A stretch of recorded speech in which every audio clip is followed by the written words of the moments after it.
بو دیدارا دیگل برایتی یا نازاخو دست دایا یکن راهنانو به جوانن سه خالنیاری به دست خواه بینن جبرکو تانوکه نشیاینه دنا و یاریگاه خود سرکفتن به دست بیننو سرکفتن آواندیار یا گرا چاره دا بویا پالپشت جبو یاریا دیگلیانه برایتی راستی به دیاری که زحمت بله هندیش مهات ام ویل عبیجی فایده بین اما کمید منافسه دار یعنی گلن نقطه نفرقن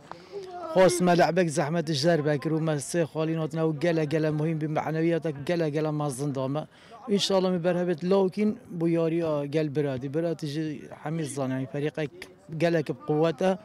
فريقك شدايا يعني مخوانا شدينين ياري قلك بالزحمات یاری کردنی یا نازخو باش دزانن جدازدانا خالن دنبا یاری یا خدا دیوان جرزبندی دست پیک دیر کتو جمل ملانی بدز و اینانا ناسناوی به حرکت ان شاء الله هم بشن وی لعبی نتیجه گوش بینن الحمد لله چون ملعب شیروانه ما سه نقطه دست خواه اینان شیروانه فريق افسانه یعنی تعرض ویدا سه نقطه دست خواه بینی ان شاء الله اجده دافع که معنایی بو لاعب هم بشن وی لعبه براتیج سه نقطه دست خواه بینن هم اگر چابت الحمد لله يعني لعبوا لعب فريق ما بوشترد بتن وحامي شباب يعني هندي وفتره ان شاء الله دي بوشتر من حامي دي خبره بوان چه بدو ان شاء الله لعبوا براتي ام برهفيت باشكن ان شاء الله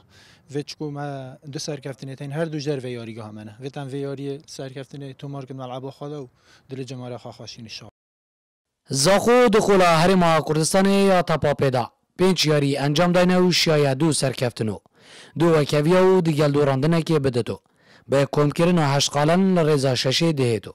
ده برانبر دا یا نیا برایتی ایک سرکفتنو دو وکوی و دو دوراندن داینه به کمکرن پنج قالن لرزا سیزده دهت دیتن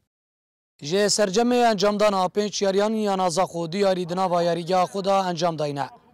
لینه شاید دوان هر دو یاریان دا سرکفتنی به دست بخد